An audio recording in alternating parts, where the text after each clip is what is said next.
Hey everyone. Hello, hello. Thank you all so much for joining us for another dynamic and amazing fun-filled episode of Her Story here on I'm Bougie Girl Podcast. Thank you so much, you guys. My name is Miranda and I'm the host of I'm Bougie Girl Podcast.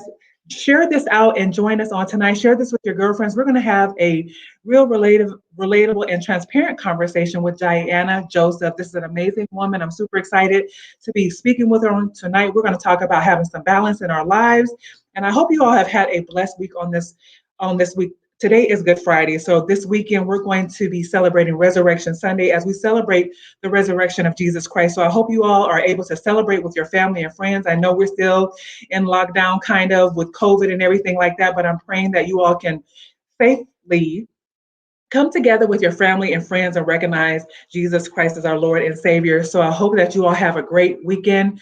But let's kick off the weekend with some really relatable and transparent conversation with Diana Joseph.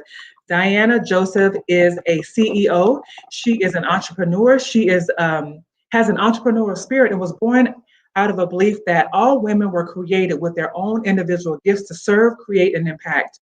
Her drive and passion directed her into the world of real estate in the early 90s, where she quickly discovered her niche by successfully developing a career with a path through all of the industry's twists and turns. In 2012, Diana founded the company, the Real Estate Home Sales and Rentals LLC, a real estate brokerage in Orlando, Florida. Her vast knowledge in the field is widespread and places her at an advantage over the traditional brokerage and agent with 20 plus years of experience. While fulfilling her entrepreneurial path, her passion to serve was growing stronger over the years. In 2017, she was appointed the chair of housing for the NAACP Orange County, Florida, and the co-chair of economic development, in which she served for 3 years. Diana also was the National Congress of was a member of the National Congress of Black Women, where she was honored to receive the 2018 Rising Star Award for her championing on the affordable housing challenges in diverse communities. Also, Diana, she has started her own talk show, and it's called Balance with Dianaj, a television show after her own heart with focuses on controversial interviews, conversations, and topics that explores the path of relationships and finding balance in life, spirit, and love. So let's welcome on tonight Diana J. Hey, Diana. Hello, how are you? Fine. How are you? How's your day been? It's been busy. My week, my month, my year, it's been busy, but I can't complain. I won't complain. Good. That's awesome. It's good to stay busy.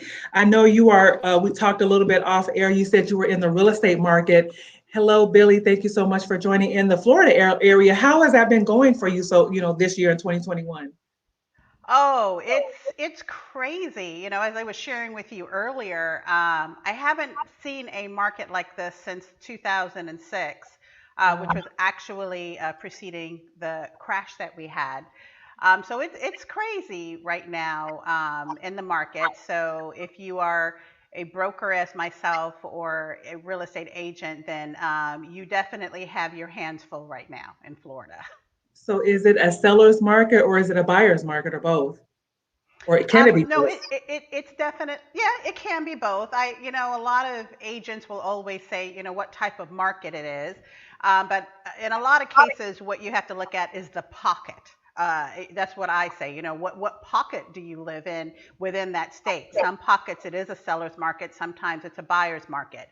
But right Right. now, with everything that we're seeing, it definitely is progressively a seller's market. We have unbelievable increases in home prices and not enough inventory. Buyers are getting frustrated, so it's a crazy time right now. Oh, wow. And it's keeping you busy and you're able to just really just help those who are really looking. And that's kind of interesting. Like you said, um, there's not enough inventory. So are there a lot No. of, you know, uh, I don't know what it's called. I can't even think of it. Is there a lot of communities or developments rising up in Florida right now, or they're not really building? Oh no, they're building. There's new developments and so on. They're building. They're selling.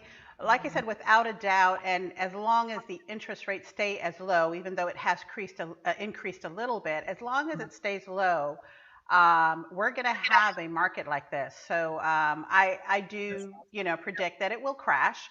I try to explain to a lot of people when looking at real estate, it's just like dealing with an investment or the stock market.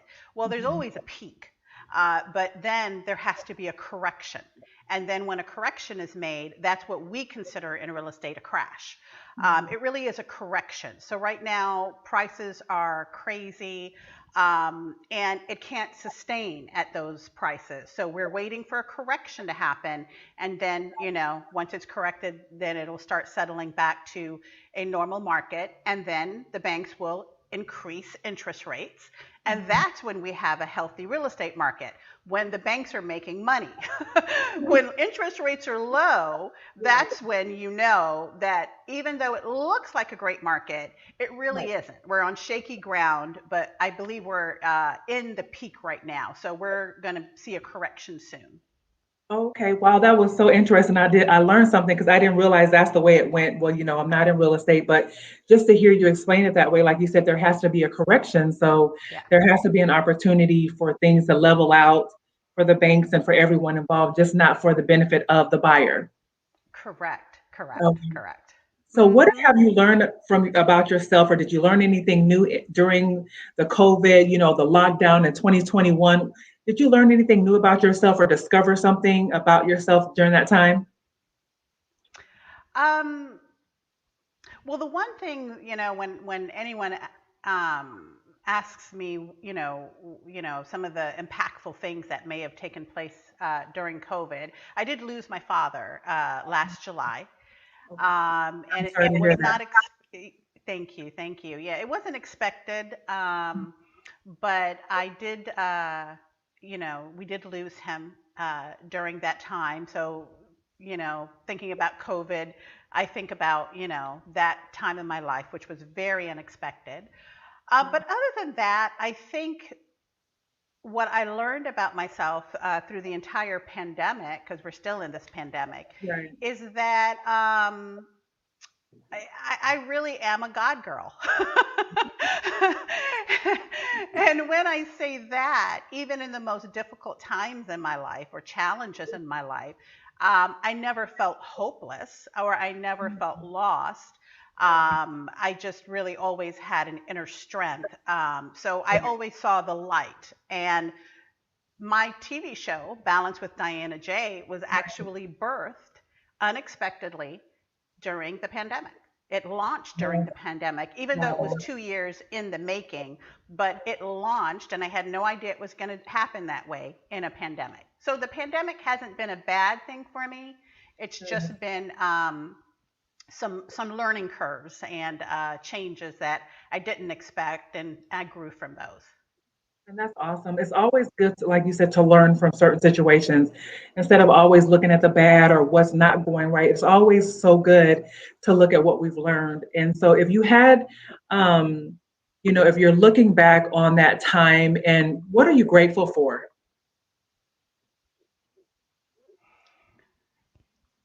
My relationship with God. Yeah.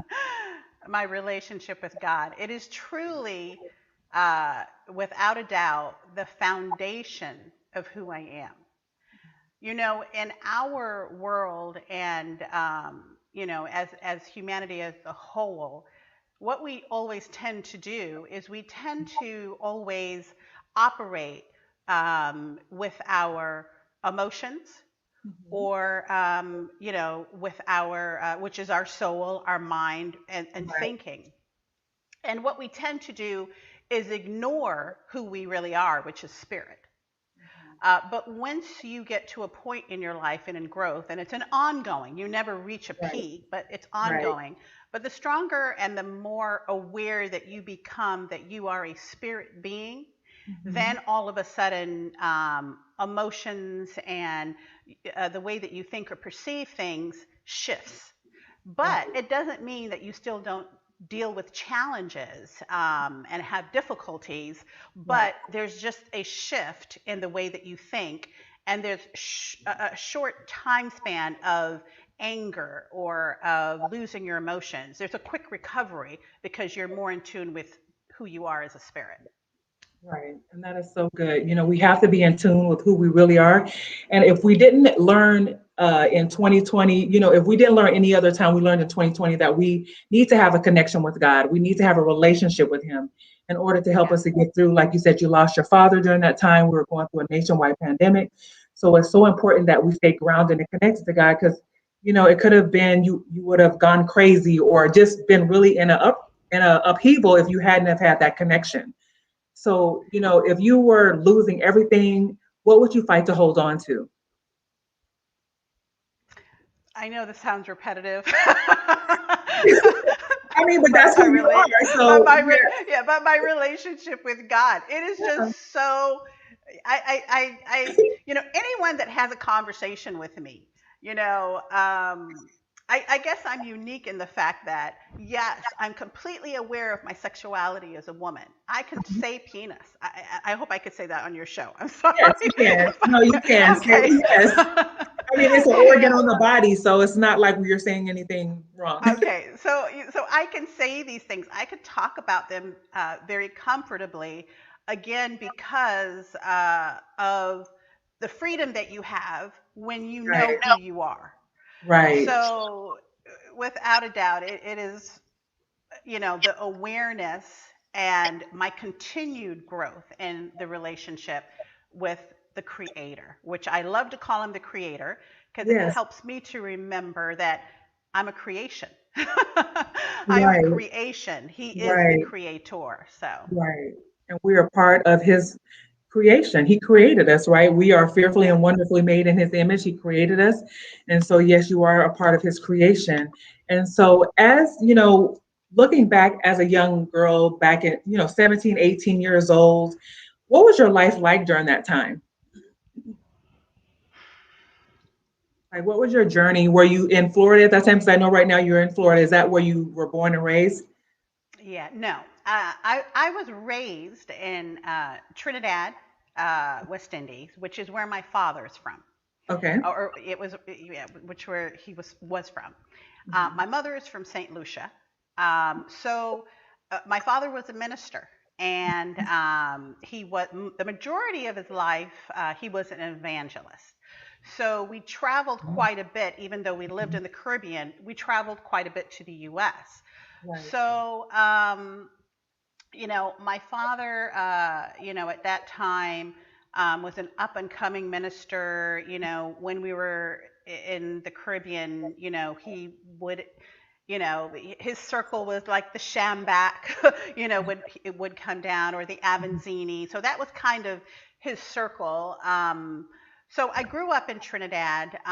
However, during the time frame that you're asking me, was around the time frame that actually we just came to the U.S.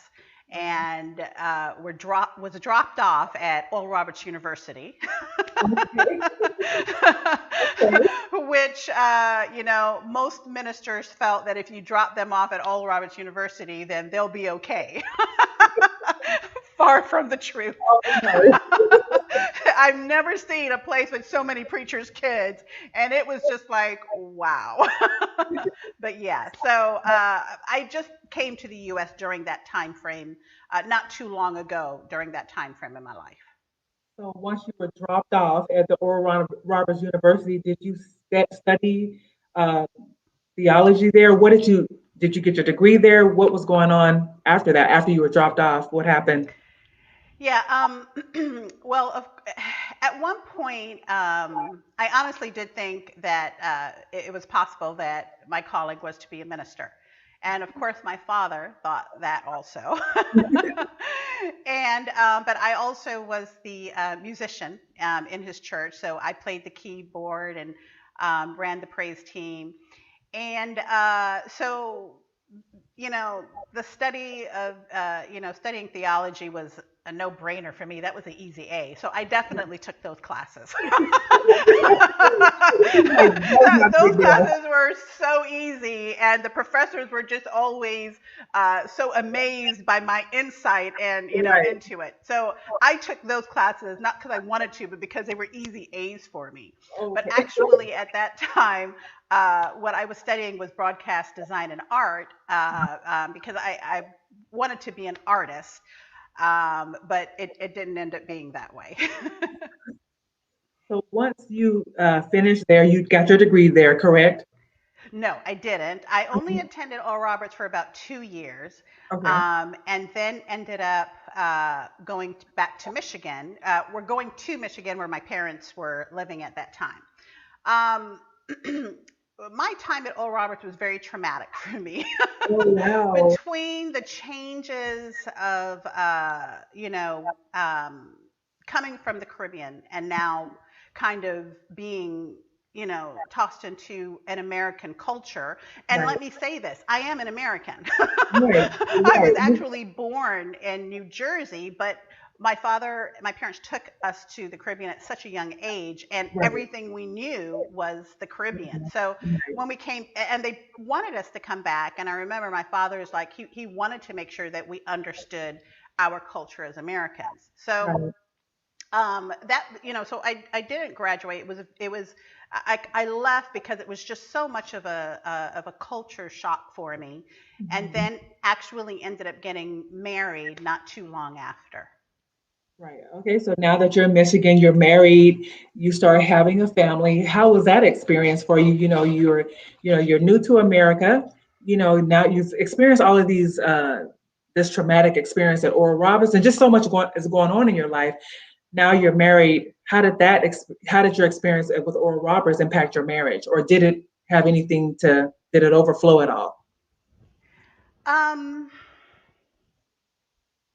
at that time, when you, at least for me, growing up as a PK, a preacher's kid, I Mhm. was a very sheltered young lady. So, very sheltered, not exposed. My father was very strict. And so at that time in my life, I knew that I only had one option if I was leaving Oral Roberts. It's either stay or go back home, Oh, and I did not want to go home. I did not want to go back in my right, father's house. And not right. only that, but at that point, as a preacher's kid, I kept thinking, okay, the only way that I'm going to be able to have sex is if I get married. Because then, Right, so I was in a hurry to get married so I could have sex guilt free, right, but not, and then not have to go to my father's house. right. So honestly, that was how. And again, just being very transparent, that's where my mind was. And, Right. I just didn't want to go home. I just wanted the freedom to know what it was like to be out there and enjoy life a Live little your bit. life right. So with this mindset of saying, I want to have sex guilt free. I don't want to go back to my father's house. How was your marriage? How would you describe your marriage? Did you have a healthy marriage? Did you feel like you were ready to be like, did you know how to be a wife or how did you learn how to be a wife? Was it on the job training?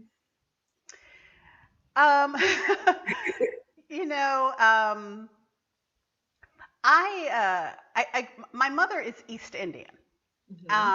And between my mother's culture and growing up in the Caribbean, it was natural for me from a very young age. I took care of the home, I cooked, I cleaned, I Mhm. washed. It was natural for me.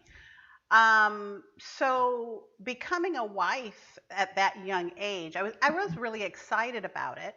And having children, I felt that that was that was going to be my goal in life. So I did enjoy it. It was natural for me. But again, at that point in my life, I was dealing with a lot of uncertainty, insecurities, confusion in regards to what I had learned spiritually and what I was feeling as a woman with all the emotions, the feelings, the horniness. And again, that's what I talk about a little bit in the bio before my show. This is when conflict started happening in my life within myself, which of course, transferred exterior, with, other people and my husband and things like that So at what that time. Can you talk to us a little bit about that? You were saying you talk a little bit about the in your bio. So can you give us an example of one of those experiences, those emotions that were evoked during that time? Yeah. Well, I remember at that point in my life, when I did get married, um, I knew that I was not in love with my husband, or my soon to be husband. And the one thing that I always was a part of me is that honesty and trying to be as transparent as possible, because I always felt like I had to be accountable for making sure I didn't hurt others and didn't do others wrong. And at that time, I even remember having the conversation with him, and he, having the conversation, and he said, eventually you would fall in love with me. And I did love him. I cared for him. He was the father of my children, but I did not have a connection with him. And what ended up happening, we were married 17 years.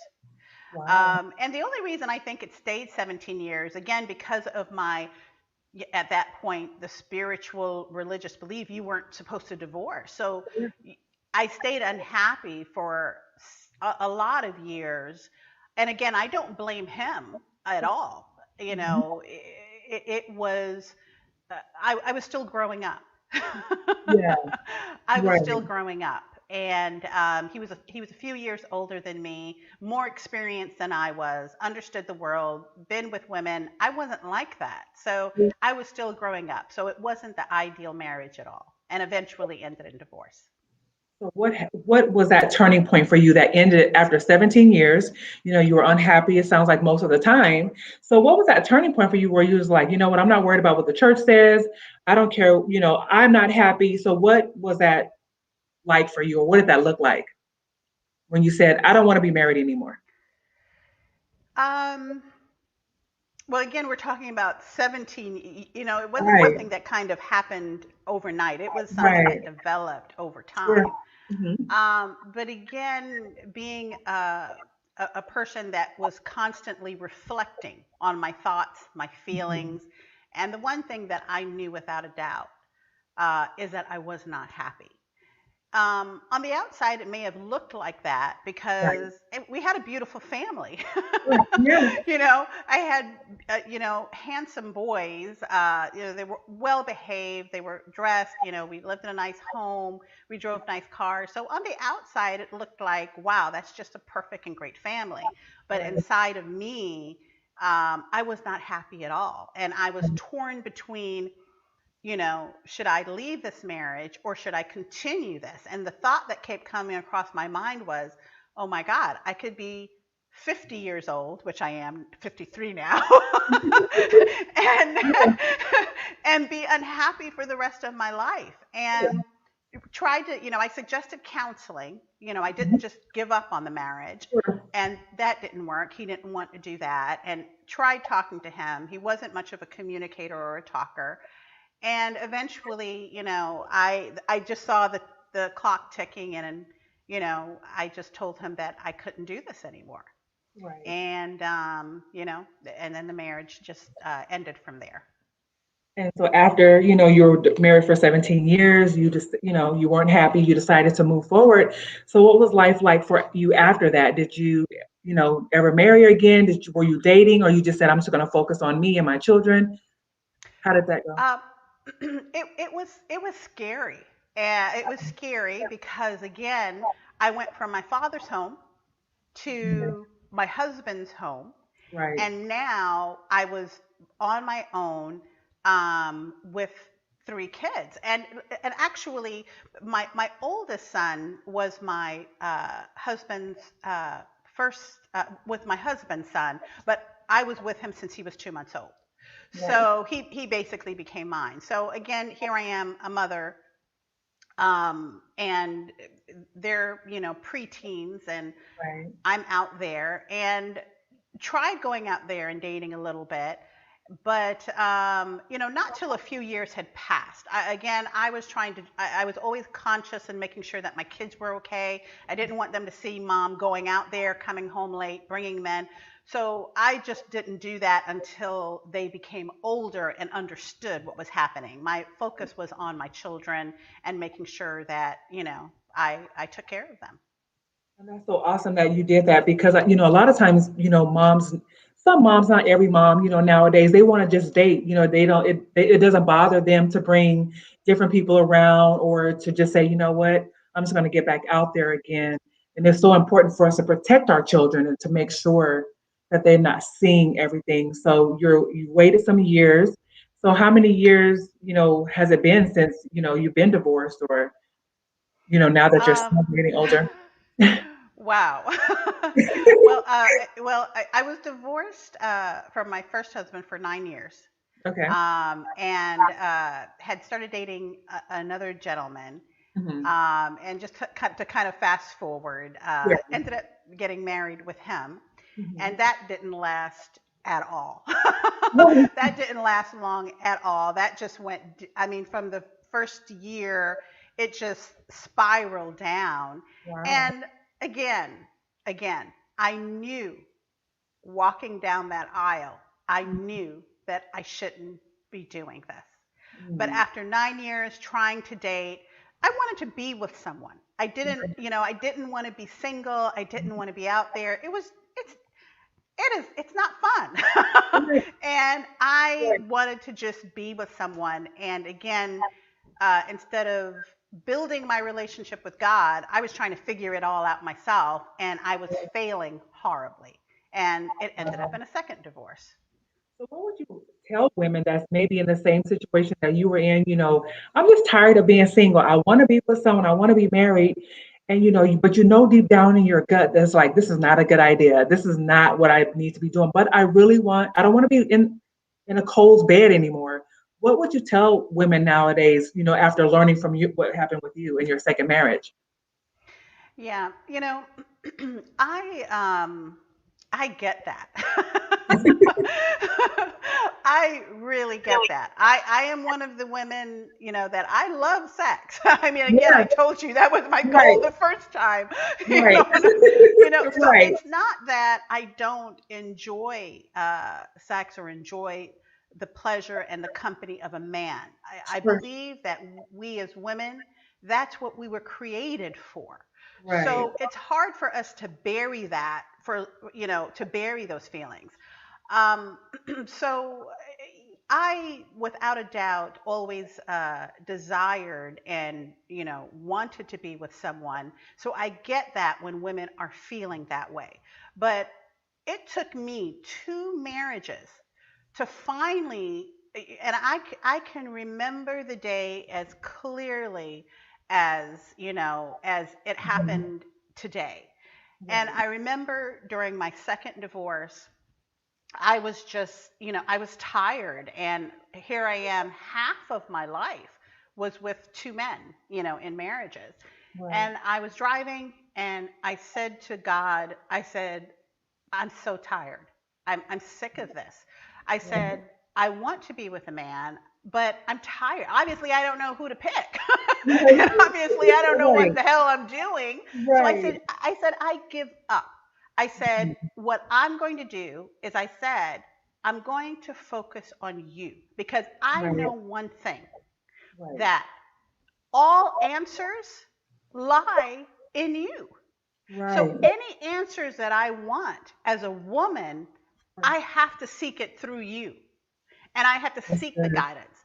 And that was the day that literally my mindset, my perspective, everything about my life changed and changed Wow. rapidly. So I think what happened at that point, and what I would advise women, is that in order to get earthly answers, you have to seek God, Right. the creator, Right. to get the earthly answers. And that's what I did in my journey. And that's so good because like you said, he is the creator. So if he is, we have to go back to the creator and he has the manual, right? He has the blueprint of everything that we need.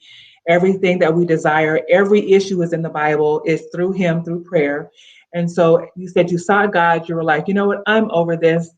And so did you just spend some time with just you and God yourself, like a period of time, or did you say, you know what, I'm going to let God pick the men for me? Did you start dating again? How was that for you? How was that a season for you? Or are Well, you still going through that season? yeah. Good question. Well, let me tell you. Again, sometimes I think as believers, we think that when we ask God to answer a prayer, we're going to wake up one day or wake up and within a week, boom, it's all there and you're living this life. And it Right. really isn't like that. Everything is a journey. And I believe, and I have learned within myself, in order to have the magnitude of the man that I want, I had to become that magnitude of a woman that he would want. That's And right. in order for that to happen, growth need to happen. And in order for growth to happen, there were more lessons for me to learn.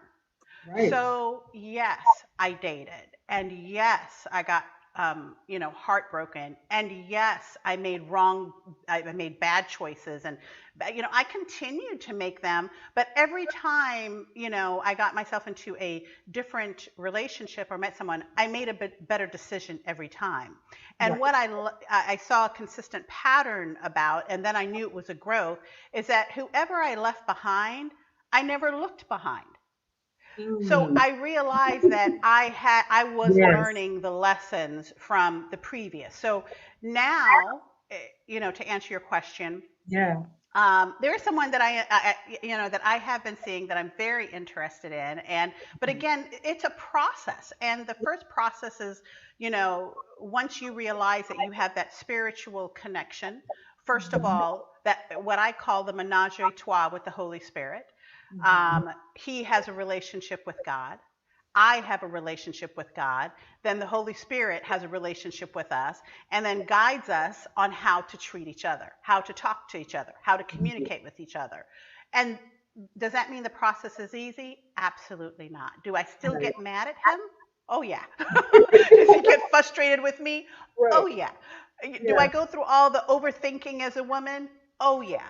But Yeah. again, it's a constant, trying to have keep a what I call a menage a trois with the Holy Spirit, with God being the center of it.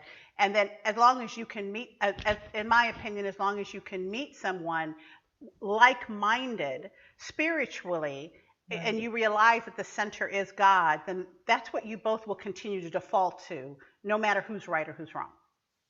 So do you, like you said, that menage a trois with God, he loves the Lord, you love the Lord, you're both, you have this three-strand cord that you're creating in the courting and the dating relationship. So do you feel like that, during this time, do you have sex involved during that time? Do you feel like you should leave it at the table now that you know everything that you know and you're dating? Do you feel like it's necessary to have sex or it's not necessary to? What are your thoughts on that? Because I know what the Bible says, but what has been your experience and what are your thoughts on that? Yeah, that's a good question. That's a loaded question. And I'm going to be transparent. And I'm going to be very transparent because, again, I think that believers need to understand that this journey, it's a journey of growth. It's a journey of lessons. And it's not easy all the time, Sure. especially when you care for someone and you're sexually attracted to someone. Um, it- you know, um, Even physically, it's not easy. So again, I do know that God's, and this is how I always look at it, Miranda, is that what the goal should always, what we should understand about God, about the Creator, about our Father, is that He wants the best for us. He Sure. wants the best in every situation for us. And when we make choices and decisions of our own, it's not the best. So then, with that, there are consequences related to us not choosing the best. And then we have to kind of fill in the gaps and so on, like that. So, to answer your question, I believe that you should wait. I do believe that, when you're in a relationship, it is better to wait. Can I say that I've always waited? No. I will be honest with you. Did I want to wait and then I couldn't wait? Yeah. I think many of us have experienced that. So yes, definitely. Yeah, yeah, it's true. But again, every day, again, it is a struggle because what you want is to make sure that you're getting the best. And the one thing I do know, and the one thing that I try and prevent in any relationship is I don't think that the Father said to us to wait because he's trying to keep anything from us. Sure. That never was the plan. He understands the enjoyment of having an orgasm, of enjoying a man, of a man enjoying. He understands that desire and that need that we have. It was never to keep it from us, but he understood that it could be so enjoyable, it could be so desirable that it takes our thought process away from what's really important when getting to know this person. Right. So we can't look at when the Father gives us, tells us what to, we can't look at it as rules. We have to understand why the Father is telling us this. He's telling Right. us this because he knows how pleasurable it is. He created it to be pleasurable. But when we allow that to get in the way, sometimes relationships that could have worked Right. falls short and is eliminated because we allowed the sexuality of the relationship to be so intense that it just you never took time to get to know him. He never took time to get to know you. And Right. that, I believe, is why the Father says wait, just wait. Right. Right. Because now, like you said, now our thinking is clouded. Now we're thinking about, with our flesh and not just really, like you said, developing that relationship, that friendship. So now we're focusing on only the body and the flesh and how we can please each other instead of, making a lasting relationship, a friendship. Right. And so what do you believe that when you're healed and you're dating, what does that look like? You've experienced divorce, you've, like you said, you've had your heart broken, you've experienced the ups and downs. When you're dating now, especially women, as we're older, we're in our 40s, we're in our 50s, we're in our 30s, what does healing look like when we're dating? That's a good question. Um, what healing looks like is when I can do what I'm doing with you right now. When I could just be transparent about everything and anything that has happened in my life when you ask me. Um, I think that's what healing looks like because if your intentions when dating, if both of your intentions and your objective is that you are looking for someone for a lifetime relationship, for marriage, then again, what has to happen is you have to get to know each other and you have to get to know the authentic part of each other. The Yeah. only way that's going to happen is you have to be comfortable with me asking questions about things in your life that I'm curious about, that I want to Right. know, and Right. vice versa. Now, again, sometimes we rush those questions and we may ask a little too early. So there is timing with everything, but a gradual growing relationship, there should be more comfort and more feelings of safety where you can be comfortable enough to ask questions and to get an answer. Um, an unhealthy relationship is when it's difficult to get an answer, when it's difficult to ask. You feel, like you can't ask this question or the response is not good and you just want to, like, ooh, I guess I shouldn't have asked him that. you know, that's, Right. those are signs of an unhealthy relationship. A healthy, progressing relationship is when you feel comfortable enough because both of you are not trying to hurt each other, that you're being open and you're really talking from your heart. You're being transparent, but and again, being transparent, you're also being vulnerable because you know the information that you're giving this person, they could use against you, they could maybe hurt you. And but then again, it's still part of the process when you are healthy and moving forward in a healthy relationship. Transparency, vulnerability, it takes courage. Right. It does feel uncomfortable. It Right. is embarrassing sometimes. It does hurt, but it is necessary in a healthy, progressive relationship. That's awesome. And I do agree with that. When you're in a healthy relationship and when you're healthy yourself, you're able to be authentic. You're able to be vulnerable and you're able to share those weaknesses, those weak areas with that person so you all can get to know the real authentic you and not the fake you or your representative, right? And so, do Correct. you believe as when we're dating, do we have unrealistic expectations? What do you think about those, having expectations when dating? Are they, especially women that's a little older, maybe Black women in particular, what, what are, we talked about this earlier. Do you believe we have unrealistic expectations? I do. I do. I do. And let me tell you, I was one of those women.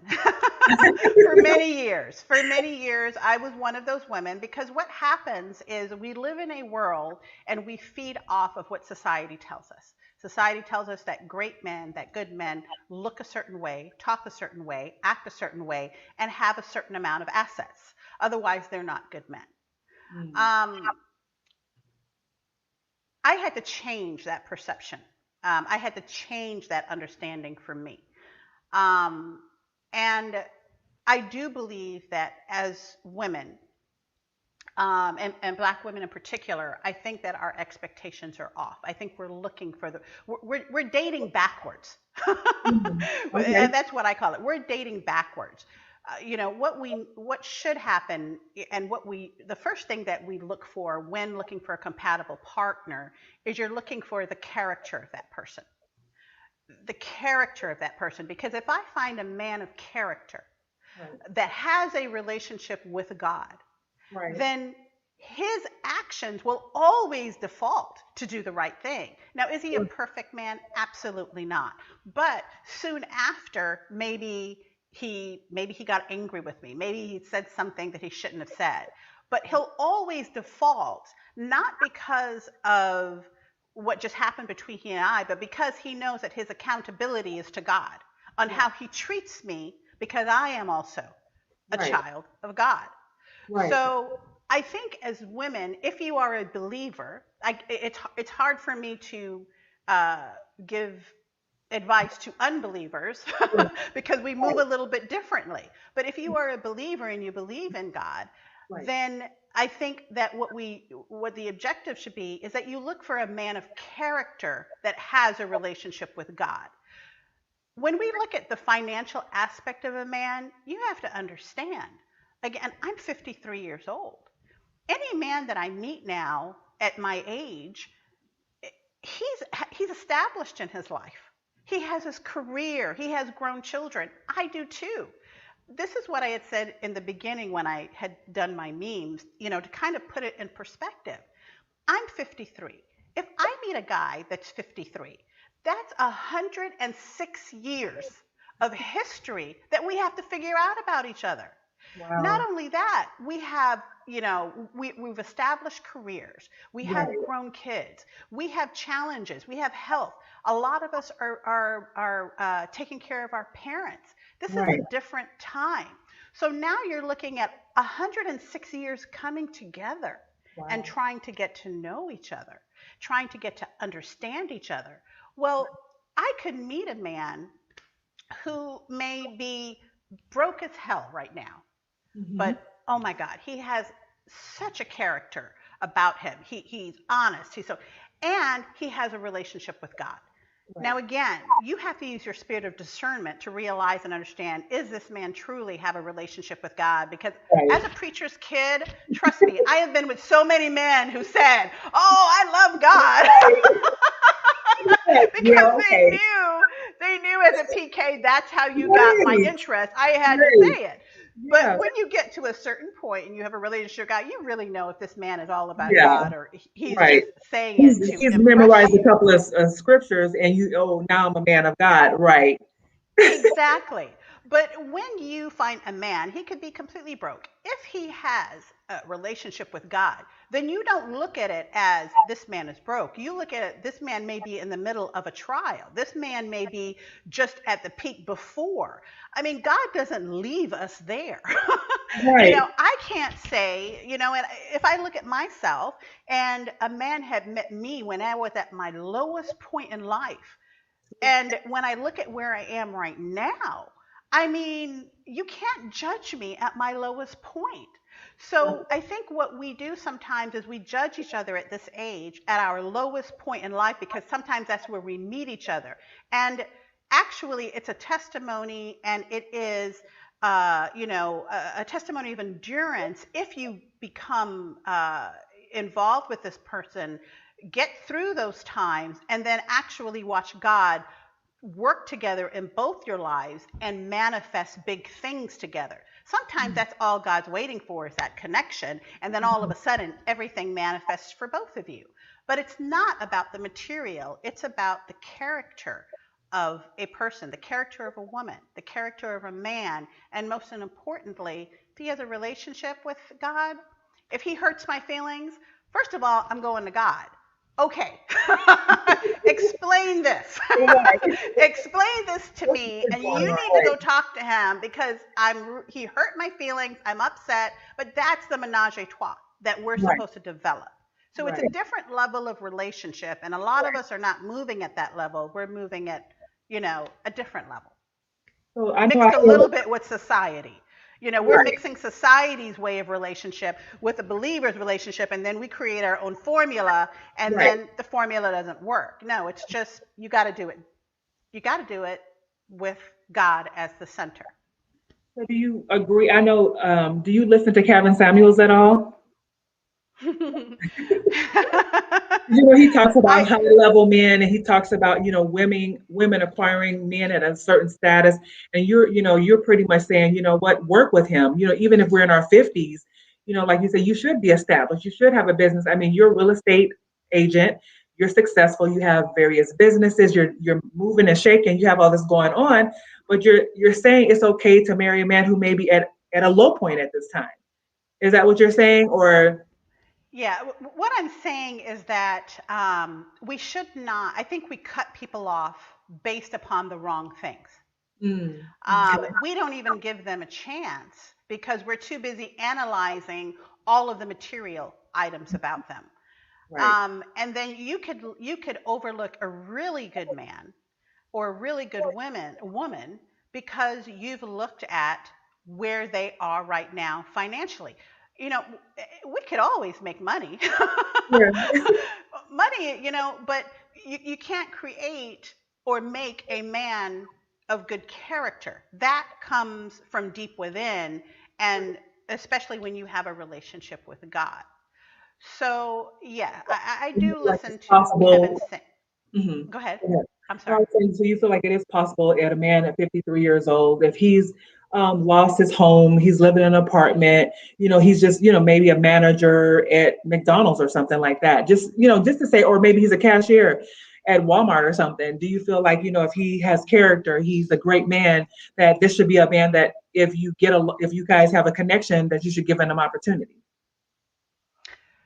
If he has if he has a relationship with God, and again, you really I'm speaking from a level of really having. Some people say they have a relationship with God. Right, right, right. Like what we you know, mentioned before, right? yeah, I really am talking about you really have a relationship with God. You talk to him all day long. You Right, have yeah. conversations with him. You wake up with him on your mind. You can't go to bed. You say good morning, Father, good night, Father. You have an ongoing relationship with him. Sure. And let's say you do meet this man and he's working McDonald's, but he pays you a compliment. You go out with him, you have a conversation with him. He's pursuing you. He's just not giving up. You find out that he really has this he also has this Yeah. relationship with God. You're discerning Um, this, right? right. And then as you get to know him, you Right. will, I believe, find out not if this man has potential, but is his relationship with God pointing him in the area where he's doing things. McDonald's could be something temporary. We just don't know. You have to Right. look at the whole picture. Right. How many, right now in this day and age, we have the highest divorce rate ever, Right. especially in the Black community. Sure. When you are divorced, you are devastated financially. Right. devastated financially. Right. It is Mhm. starting over. Right. So, do we disregard all men who are starting over? Again, we all go through difficult times. Right. Mhm. So, I'm not, again, I'm not saying that we should just open ourselves up to everyone and McDonald's or no, Right. I'm not saying Right. that. What I'm saying is you really do have to have a perception. How does he talk to you? How does how does he treat you? How does the conversation go? Is And there the more overall, to yeah. him than what you're seeing? Right. Give him the opportunity. Is there more? Now if you Right. start talking to him and you know Right. You can he's tell he's not his ready. yeah, 10 years and he just wants to move up to the French fry line. Right. you Right. know, he still has growth and that's Right. nothing wrong with him, but you may be further along in growth than he is. You want to find someone that's growing, pretty much alongside you. And that's Right. how I look at it. Sure. And I understand that. Yeah, definitely. So I know you were we mentioned Kevin Samuels earlier, and he talks about women with dating high level men. And, what do you think about his approach and what he talks about in regards to relationships and expectations, like what we mentioned earlier? Well, with the show, because I am in this space, I listen to all of these things. And again, Yeah. one thing that you'll find with growth, especially with growth in God, you don't cut information off. You are True. open to all types of information. Right. And with that information and with your growth, you just find out what balances your life and what doesn't. Okay, well, that's his opinion, and you move on. Now, with Kevin Samuels, I can say with me, he would totally offend me, his approach. But again, we have to understand that his approach may not be for women like me. His approach may be for women who are not offended by the way that he, delivers his information. Um, but again, I have to say, I'm going to be honest. There's a lot of things that I do agree with what he's saying. I don't like how he says it. It does offend me. I'm not going to be honest. The way he talks and the way Right. you know, the message comes across, I'm Right. like, but Right. if I put that aside and I listen to what he's trying to say, I'm not going to lie. I agree with a lot that he's saying. Does sometimes as a woman, does it hurt my feelings or does it, and I'm just like, ooh, Mhm. ouch. Right. Yeah. But if you can say ouch and not get offended and be like, well, yeah, that's true, Yeah. you're Mhm. growing. That's Right. growth. Right. Right. That's growth. That's what growth is all about. Growth are not good feelings. Growth always is a painful feeling of continued truth on top of truth on top of truth. And how do you receive that truth? Right. And how to move forward with that truth and apply it to our lives and our Correct. situation, and just how we can apply it as far as how we can move forward in our relationships and our expectations as women. So I Right. know you are a real estate agent. I know we mentioned that in the beginning of the show. What made you start that? We're shifting gears a little bit now. So I know you talked earlier about being in real estate. What shifted you in that direction? Um, it was just something that kind of happened. And, when I had moved to Florida 20 something years ago, I actually started selling timeshare. Then from timeshare, I went into property management. Then in property management, I went into project development. And then from project development is when naturally I went into real estate. And that was during, that period after the crash. And I got laid off. I was at that point a project manager. I was making over six figures a year, 20 something $1,000 bonuses, and then they laid me off. I was devastated, devastated. At that time, both my parents lived with me. Both my two youngest sons lived with me. So, and I was the breadwinner. So that period of my life was extremely difficult. And what happened is, again, I stepping out in faith, I couldn't, any job that wanted me they realized my level of ability, but they didn't want to pay me anything. And I Right. said it was taking a step backward. So instead, I took a step forward and I stepped out in faith and decided to get into general real estate because all my past abilities guided me into that direction. And the confirmation was when my first real estate deal was with an investor, and he didn't even know it was my first real estate deal. And I had sold him a home for $1.2 million. And I'm like, yeah, I think I'm supposed to be doing this. Right. And Right. then from there, opened up my brokerage and started hiring agents, and then it kind of went on from there. That is so awesome. What a great testimony. So, what would you tell ladies on here who want to start their own business? Like you said, I was laid off, I was making six figures, I'm the breadwinner, but now it's like this is my opportunity. What would you tell them? I know you said you stepped out on faith, but I know it was a scary, I don't know if it was scary for you or it was a rough It was time, but scary. give them some advice and if they want to step out and do the same thing that you've done. Yeah, anything in life with the Creator is going to be, and you step out on faith, it's going to be scary. A lot of us, we go to God and we say, God, I want I want this big house. But we don't realize with that, sure, you can have that big house, but with that big house becomes a lot of house responsibility and a big mortgage. So Right. you have to continue to have faith in God. You can't have faith in God, ask him for this, boom, he gives it to you, and then your faith drops off. Sure. And sometimes that's why God doesn't put us in those positions because he doesn't want us to fail. We have to understand, and he doesn't grant those things to us until we're ready because he understands it's not a walk of faith and boom, you're there. It's an every second walk of faith. Because once you get that blessing, or once God has manifested what you've desired and it comes to pass, Right. now you have to work towards maintaining that. And the only way you can maintain that is by having, again, that relationship with him so you know how to maintain it. But is there going to be failure? Yes. But it's not failure. It really is. There's something God needs you to learn in that failure. When I Right. got laid off of that position, Mhm. um, that job that I had, um, everything that I had learned in that position, how to do budgets, about P&Ls. I was doing multi-million dollar budgets for these projects.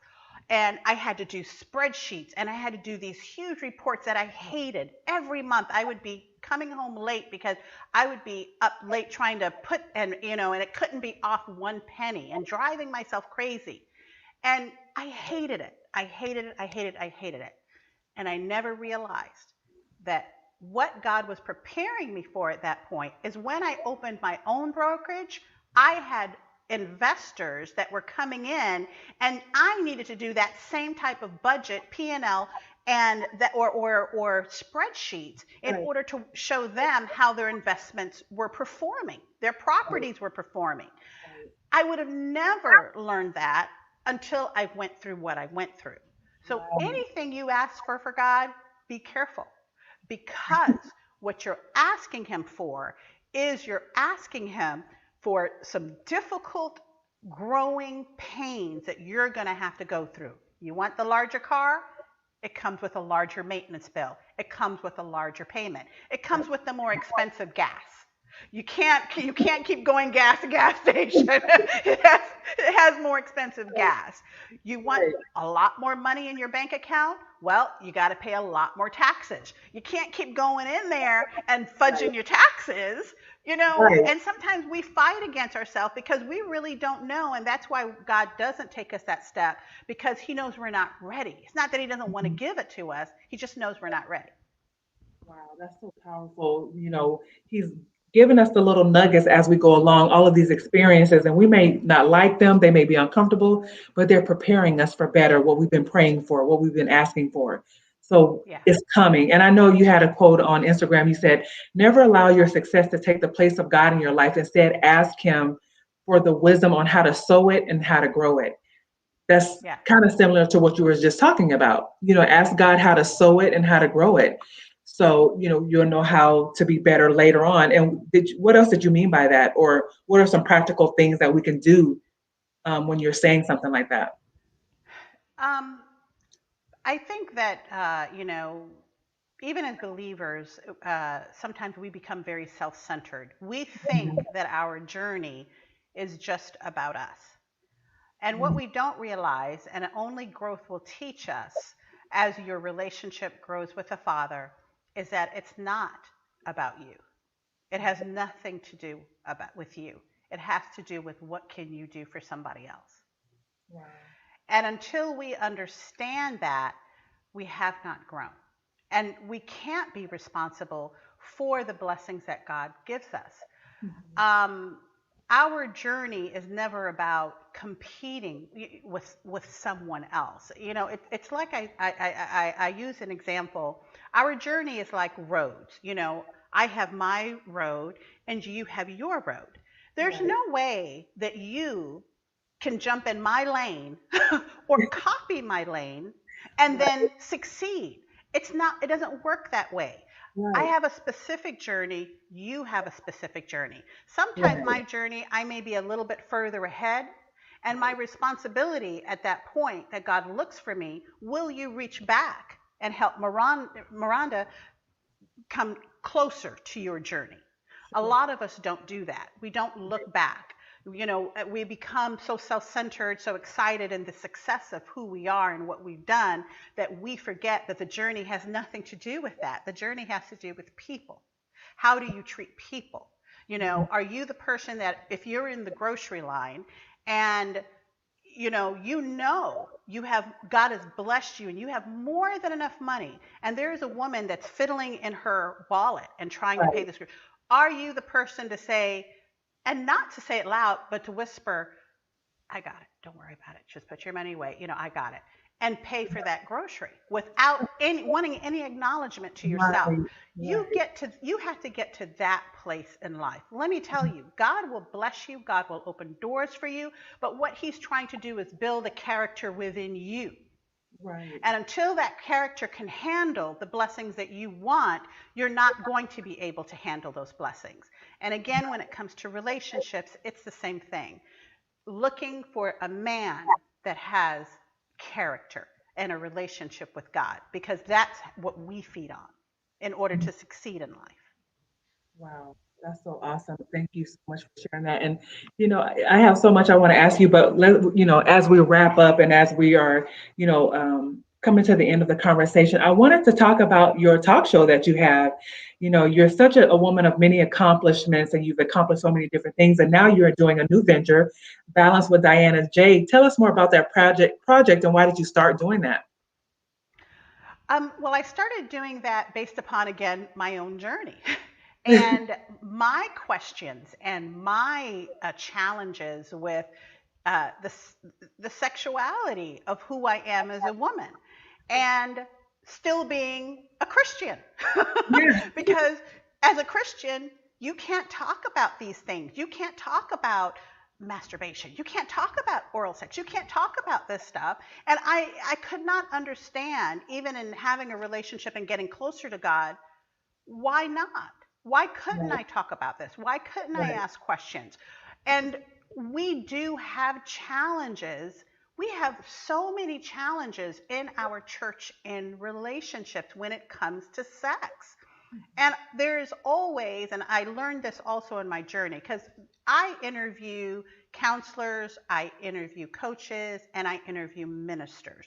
Because again, I'm trying to find the balance of how can we balance our sexuality and our spirituality. A lot of us in our journey, what we are doing is a lot of us are just so overly spiritual and we're focused on our spirituality that our sexuality is completely ignored. Well, you're off balance. Then some of us, as believers, are so sexual and so, in tune with our sexuality, but then our spirituality is, kind of put to the wayside. You're off balance. God created us as sexual beings. We are sexual. We can enjoy sex. We can love sex. We can say it. It's okay. Right. It's okay. So I decided to start a show that really did have topics about these type of things that we don't normally talk about as believers.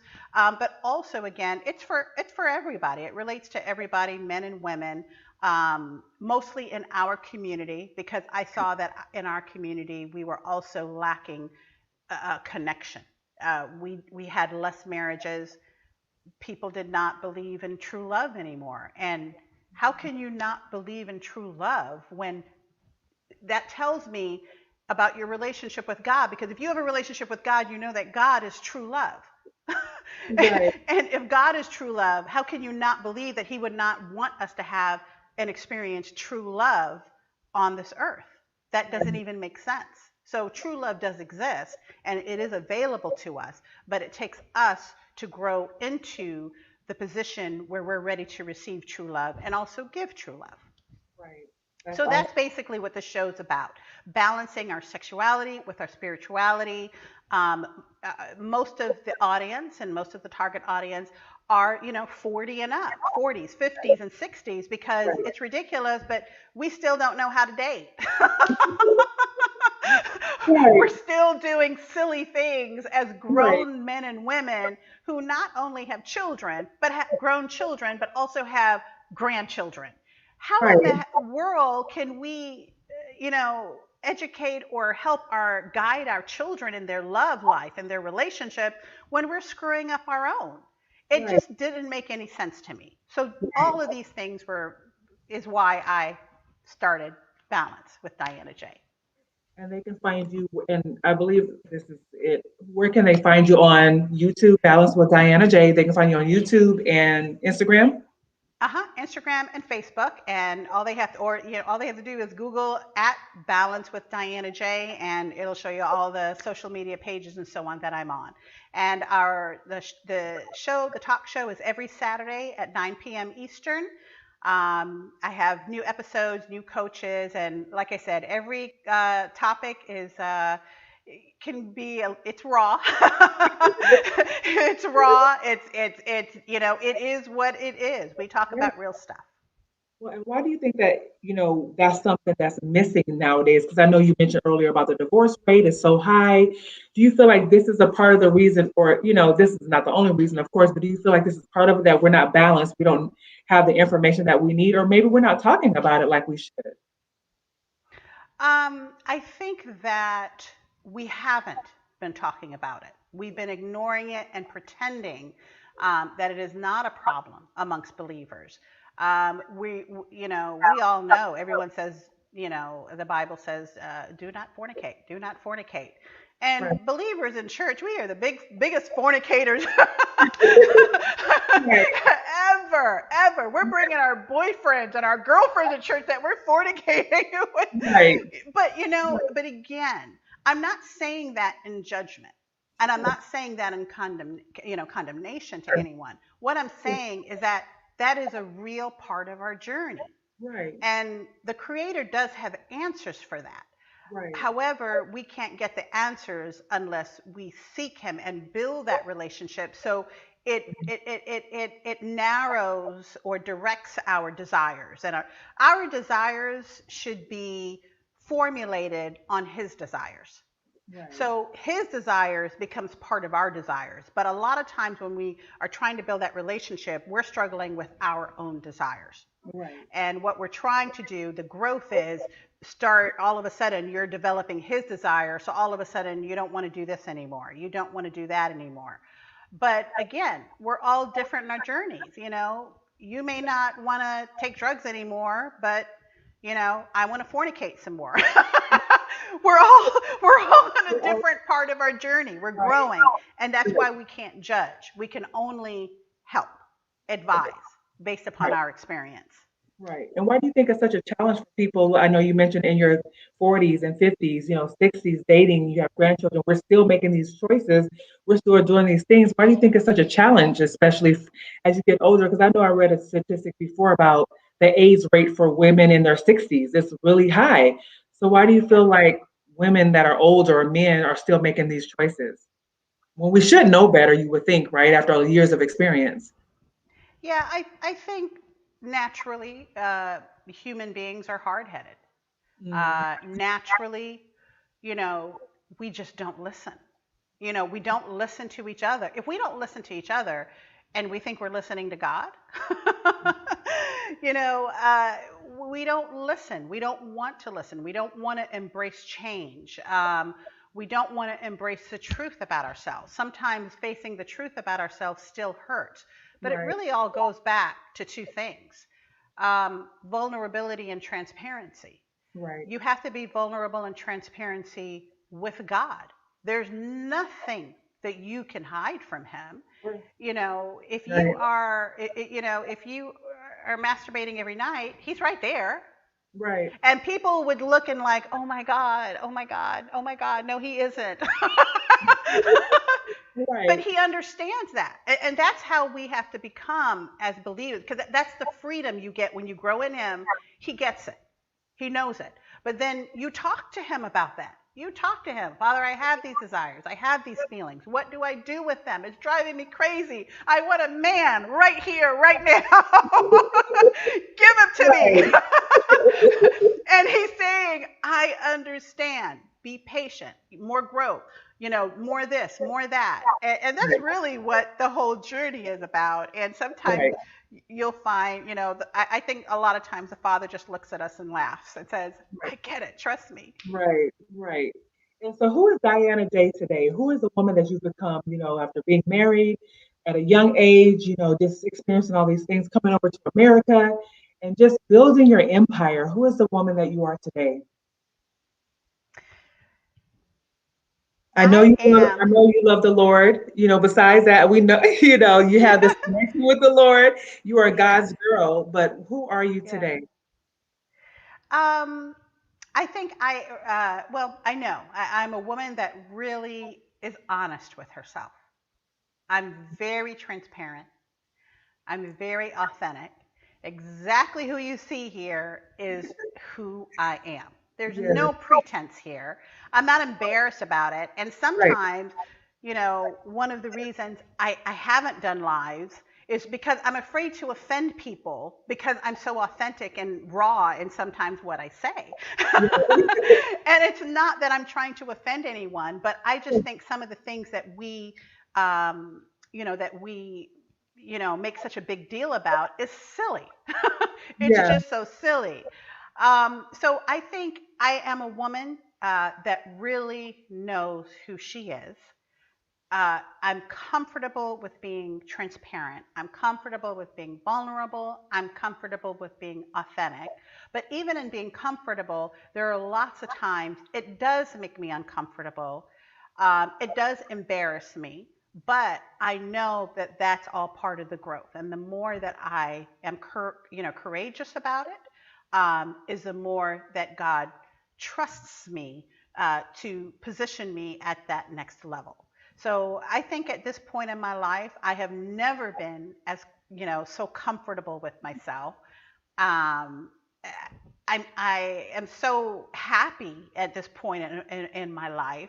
And I'm excited about, the future and what God has for me, even with the show. You could have never told me 3 years ago that I would be doing this. I'm the girl that my father would always push in front, to sing or whatever, and then I would be the one that want to go sit in the back of the church. I did not want to be in front. But sometimes again, what God does is he always pushes you where you're not comfortable. And that's usually where he wants you to be, and that's usually where you grow and where manifestation starts happening in your life. So that's who I am. Authentic and just I'm just me. And we love who you are, your authenticity, your realness, your transparency is so needed these days. And we really appreciate you being a part of the show. And this is the last question I have for you. I always like to ask the ladies that come on, what makes you a bougie girl on tonight? We talked about bougie being bold, one of a kind, unbothered, God's girl, intentional, and elegant. So, what one of those words or letters can you relate to on tonight? What most resonates with you on tonight? Okay, say that. Say say them again. Bold, one of a kind, unbothered, God's girl, intentional, and elegant.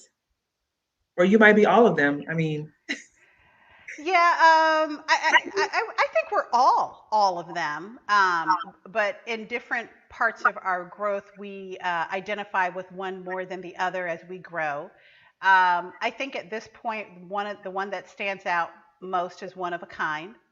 I think that again, the Lord has shown me in many ways that I am unique in the way that I do things, Right. and I've learned to love that about me. I Right. love that. It's okay. Some people, may get offended or think that I'm inappropriate for a Christian or that I'm not a Christian. Mhm.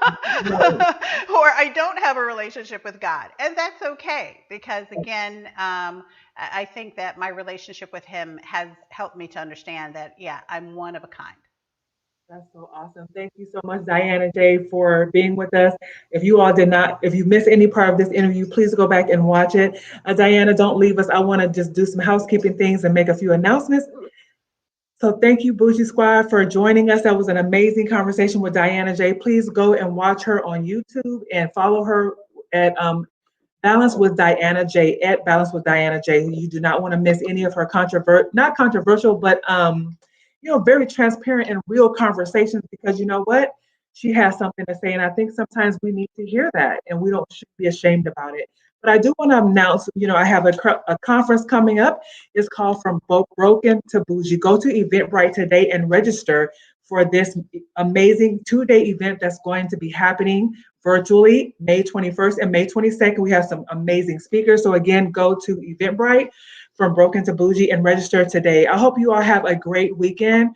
I hope that you have enjoyed this conversation and I hope that you get some rest. Stay safe. We're still, COVID is still out there. It's still real. So stay safe, protect yourself and have an amazing weekend. And remember, Jesus Christ has risen. Celebrate Resurrection Sunday with your family. Be encouraged and have an amazing and blessed day. Thank you all.